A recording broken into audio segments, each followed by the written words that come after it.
Then we get the scores from the incompetent judges of the Nevada State Athletic Commission. 1 round for Conor McGregor. Of the 9 completed rounds, 1 round went to Conor. Floyd Mayweather would not agree with that. Floyd Mayweather Sr., Roger Mayweather, Ellerby, nobody. Floyd's kids. Take the most biased people you could think of. That's what I'm trying to do right now. They would not agree with that. Because it did not go a decision, there will be no light shined on those 3 judges. The unbelievable incompetence of those 3 people getting ready to rob Conor McGregor. Because it did not go to a decision, nothing will happen. Had it gone to a decision, the Nevada State Athletic Commission would still do nothing. You just hear reports of it all over the place. Because it wasn't factored in, it'll be like it never happened.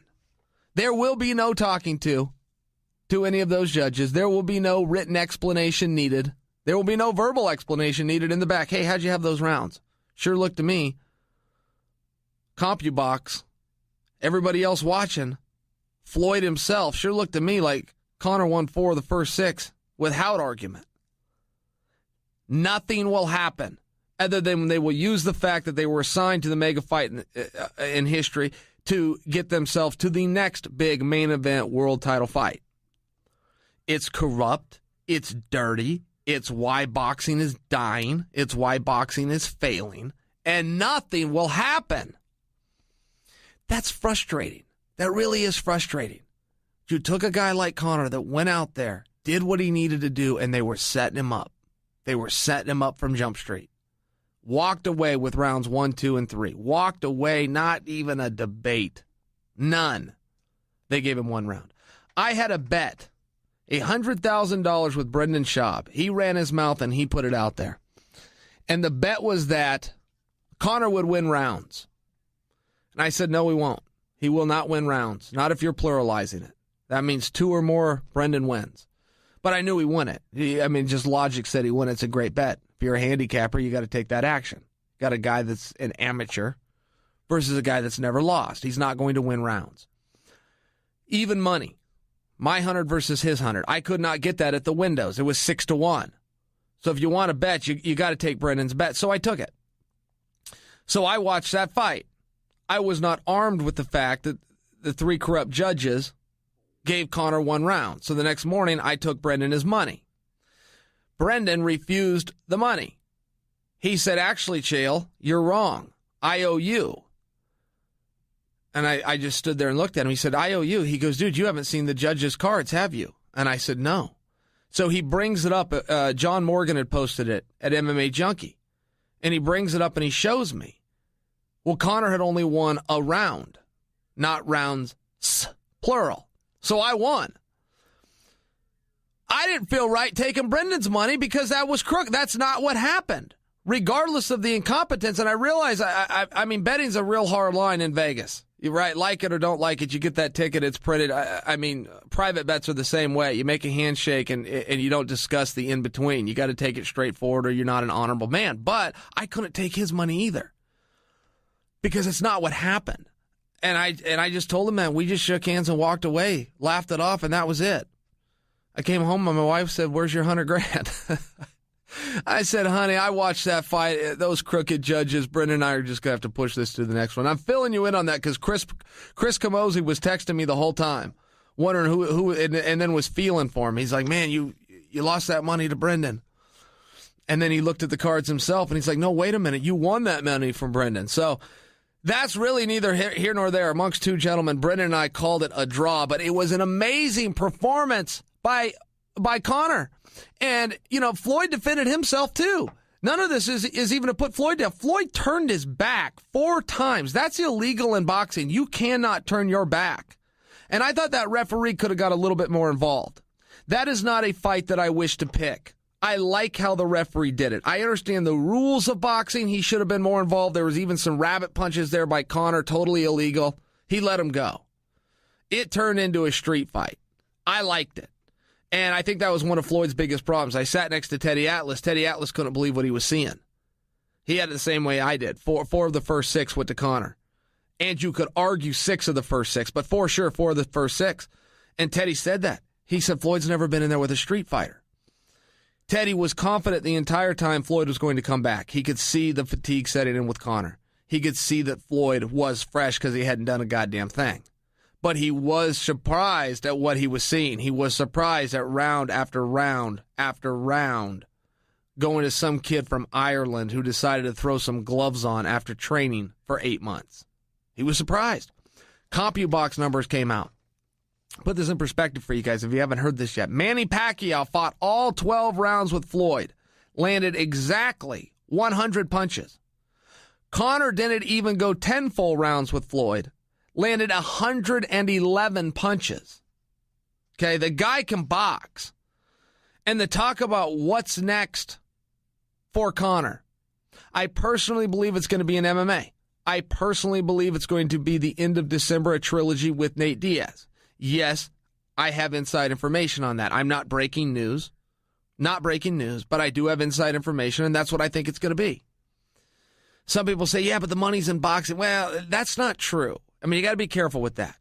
The biggest purses ever have come from boxing. That is a factually, historically correct statement. But to say more money comes in boxing isn't true because those fights come along once every 2 years. And boxing will be lucky if it can pull it off once every 2 years with Floyd stepping aside. Now, if one of these guys, and I'm talking about either Canelo or Triple G, if one of those guys can grab the torch and run with it, great. Maybe we'll keep seeing these big mega fights, but then they're going to need opponents and some things are just going to have to line up. They're just going to have to line up right. So the biggest money has come in boxing. That is true, but not the most money. MMA, between Bellator and the UFC, they're paying out millions of dollars, and they're doing it every single Saturday, not just once every couple of years. So I think that Conor's going to return. If you want to speculate about him in boxing, him versus Floyd, if this gets built up, if you bring in the corruption of the judges, if you bring up the way that it was judged, if you bring in the way that it was refereed, that Floyd was allowed to turn his back 4 times, what he is not allowed to do, you could get some talk going here. You could get some dialogue going for a rematch for this. And the only thing more embellished than Floyd Mayweather's personal wealth is Floyd Mayweather's pay-per-view numbers. Neither is true. Both are great. Neither is true. My point being, this fight was a cash grab. Mr. Billionaire, Mr. Money Floyd, he needed the money. He's going to need the money again. And if the right kind of hype, the right kind of speculation was to come out, and it's got to come out this week. It can't. If they miss this week, they're going to miss the whole thing. You can't light a fire on something that went away. It's a little fire right now, little bit. They got to throw some gas on it. We'll see if they do. But you could see that fight again. You could see that fight again, but we're going to know in the next week here. We're halfway through it already, and I'm not seeing enough buzz going on. I'm seeing more buzz coming in from Paulie's side, which I'm personally down with. I would personally watch Paulie and Conor, but I would rather watch Conor and Nate. I would rather watch Conor and what he does, which is MMA. But his boxing skills cannot be called into question anymore. Absolutely not. His courage can't be. Nothing about Conor can be called into question. There is no fakeness there. There's a showman, sure, but he means everything that he says, and he's got the skills to back it up. And rhetorically, I don't have the words to give you as big of a compliment as I feel is owed to Conor. I want to give him the biggest compliment I can. I'm trying. I just don't know what to say. It was amazing. It was absolutely amazing that a guy who had never done it went a half of an hour with the best to have ever done it and still never fell down. Still never fell down. Referee stepped in and said, you're not defending yourself enough. Okay, fair enough. That's part of the sport. We can stop and go home here. But it's been a half an hour. He landed 111 shots. He took over 111 shots and stayed standing. Fatigue set in. It should have set in. It was absolutely remarkable. I'll give you guys something else. This was driving me nuts all week. I really like to operate in the realms of reality. That's important to me. when you're dealing with a true sport. If we're talking about WWE, let's believe whatever we want to believe. Okay? That's a movie. That's for fun.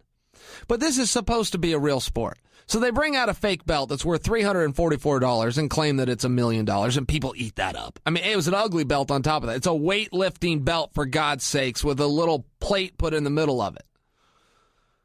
2 kilograms of solid 14-karat gold, 138 diamonds. And then he just left it in the lobby of the MGM Grand, and nobody even tried to steal it. Everybody knew it was fake. You take one look at the thing up close,